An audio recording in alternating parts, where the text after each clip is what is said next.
আপনাদের প্রশ্নের উত্তরটা দেওয়া এখন বড় কঠিন, কিন্তু একটা কথা আমি বলতে চাই।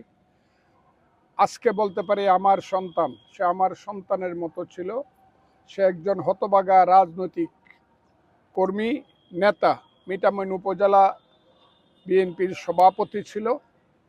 জীবন যৌবন সব কিছু রাজনীতির জন্য গিয়ে দিয়েছে।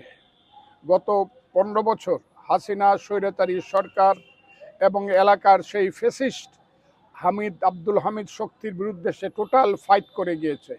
একদিনের জন্য মাথা নত করে নাই।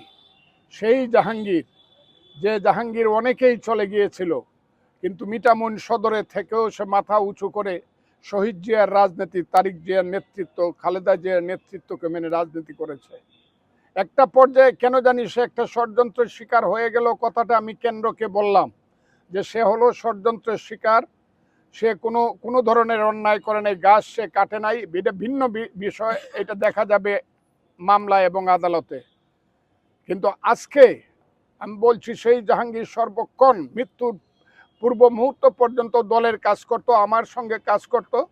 আজকে মিঠামইন থানার ঢাকিতে আমার ডাকাতি বিরোধী একটা প্রতিরোধ সমাবেশ ছিল, সেইখানে জাহাঙ্গীরের সভাপতিত্ব করার কথা ছিল। সেই অবস্থায় আমিও আজকে মিঠামইনেই যাওয়ার কথা ছিল, ঢাকিতে, কিন্তু আল্লাহ তাকে নিয়ে গেছে ষড়যন্ত্র করে। আমি ভাবতেই পারি না, এটা আমার ভাবনার অধিক, যে কিভাবে হাওর অঞ্চলের মতো একটা শান্ত এলাকাতে, একটা নির্জন নিভৃত এলাকায়, যে হাওর অঞ্চলকে বলা হয় শান্তির নীড়, সেইখানে ঢাকা থেকে এসে একদল লোক তাকে কিভাবে হত্যা করলো। যদিও আজকে আমি শান্ত মনে বলবো না, আমি আমার অশান্ত মনেই বলছি। আমি একটা ব্যাপারে পুলিশকে ধন্যবাদ দিব, এইদেরকে ধরতে তারা সমর্থ হয়েছে।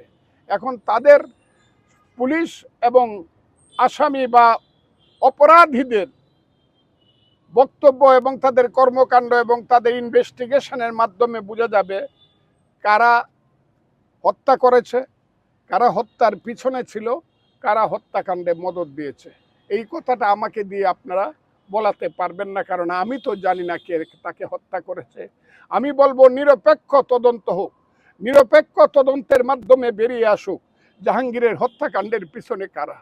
তবে একটা কথা আমি বলতে চাই আপনাকে, যত রাষ্ট্রপতি বলেন, ভগ্নিপতি বলেন, অমুক তমুক যাই বলেন, জাহাঙ্গীরের মতো একটা ছেলে মিঠামইনে আর জন্মগ্রহণ করবে বলে আমার মনে হয় না। তার মতো একটা সাহসী ছেলে। আজকে তার জন্য আমি কালকে সারা রাত ঘুমাতে পারি না। আমার হৃদয়ের কান্না কোনোদিন শেষ হবে না।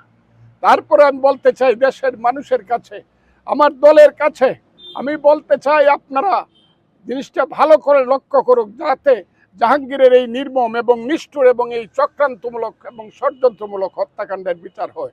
যারা এর পিছনে আছে তাদেরকেই ধরেন, এটাই হলো আমার কথা। আপনাদেরকে অসংখ্য ধন্যবাদ।